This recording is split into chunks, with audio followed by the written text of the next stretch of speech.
Gerry Adams facing legal action as 3 IRA victims are suing him over allegedly masterminding the 1996 Manchester and London Docklands bombings alongside the 1973 Old Bailey car bomb attack. Of course, Gerry Adams rejects all of these allegations, but I'm delighted to say that joining me now is the victim of the IRA and president of the Docklands Victims Association, Jonathan Ganesh. Jonathan, thank you so much for joining me this afternoon. Perhaps, Jonathan, just for our listeners and viewers, you could tell us about that awful bomb that, unfortunately, you were caught up in 1996. Good afternoon, Arlene. I'd be happy to. I was working as a part-time security officer in the Docklands, working my way through college, and there was a massive terrorist bomb which killed my 2 friends, and it's something I will never forget. I mean, it still haunts me to this day, but there's many other people in the Docklands and other people throughout Northern Ireland, mainland UK, who suffered very similar experiences. I was left with burnt scars. I damaged my hand.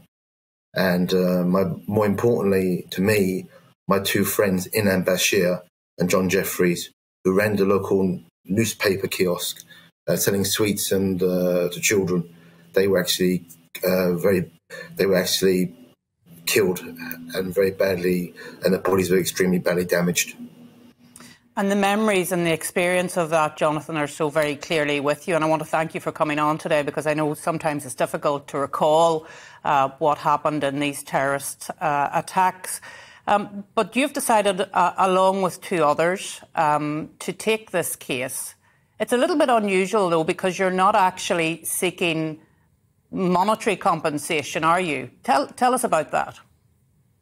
This was we discussed this actually with our legal team and victims in Northern Ireland, as well as victims in mainland UK within our DVA, Docklands Victims Association.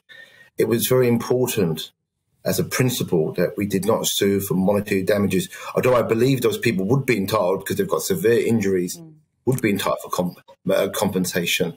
However, in principle, we are suing for the amount of £1, because we felt as though we didn't want any person to think, well, it may be, oh, it's about money. It's not about money. It's about principle. It's about bringing some sort of closure to the victim. I know. Initially, it's the Docklands, Manchester, and the Old Bailey. However, it's symbolic, not just of the attacks in mainland UK. And we must remember that Northern Ireland did suffer immensely. They certainly endured more than their fair share. So it's really for everybody who suffered due to IRA terrorism. So as I understand it, Jonathan, the first part of this case, it's a 1973 bomb attack. That's the first bomb on the mainland. And then the Docklands one, the one that you were caught up on, was the last big bomb attack. And so you're covering that whole breadth here on the mainland. And really, what is the aim of bringing Gerry Adams in front of a court of law? What do you hope to achieve by doing that? Well, we're hoping to achieve closure. As you may be aware, the government is trying to impose legislation and laws that will actually prevent any person on either side, maybe it be the IRA, maybe it be the UVF or any paramilitary that was involved in terrorism that originated from Northern Ireland and in Northern Ireland, they could not face civil or criminal prosecutions. And we felt we had to, although we've protested to the government, and I've met Northern Ireland officials on this, and I've from Northern Ireland office, and I've met written to many MPs. However, I felt as though the government may just bulldoze this policy through, and we felt it was important to make sure that I mean, Gerry Adams is an alleged major player within the IRA. And many people have actually said that, even people who actually admitted they were in the IRA. But these are allegations that I do feel that he can answer and maybe finally put some sort of closure for the victims. So this may well, because of the legislation that's actually in the House of Commons at this present moment in time, Jonathan, this may be the last big chance to have this civil case taken because you've already lodged the papers before the legislation takes effect. And I know that you are looking for assistance in terms of crowdfunding. Do you want to tell our listeners and viewers about how they can contribute to what you're trying to achieve? In other words, to try and get closure, to try and get a full account of what happened? Well, you know, we launched the crowdfunding page because we won't get legal aid for this case. And obviously, we have to pay certain court fees and also and other expenses.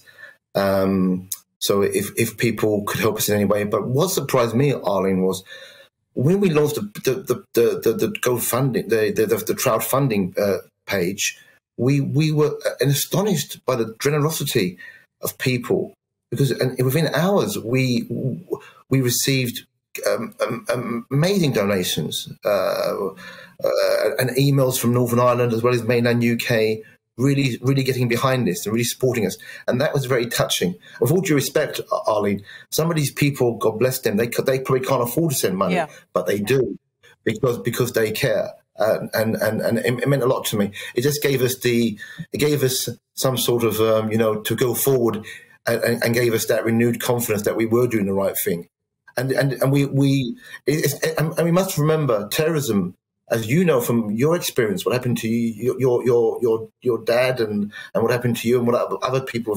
Terrorism is one of the worst atrocities in humanity, and any justification for that. And we must remember now we've got terrorist groups in Somalia, Al-Shabaab, Nigeria, Boko Haram, and if we justify terrorism in any way, there's nothing wrong in people saying no one's trying to jeopardize any peace process. Believe me, we're not. We promote the peace process, but it's nothing wrong in saying to people terrorism is wrong. To us, there is no freedom fighters. There's a democracy, and we must use every within the law to change government policy or change certain things in society the right way, not to kill innocent children. Or innocent people. This is wrong, and our case goes deeper to send the message to every terrorist around the world that, listen, you will be held to account. Because one of the worst fears would be somebody might say, well, look at what they've done. Look what they've done. They've given some kind of an amnesty. It should be called an amnesty. All intents and purposes, it may be an amnesty. So does that mean in 10 years, 20 years time, somebody who killed poor Alan Henning, somebody will say, well, we deserve an amnesty too.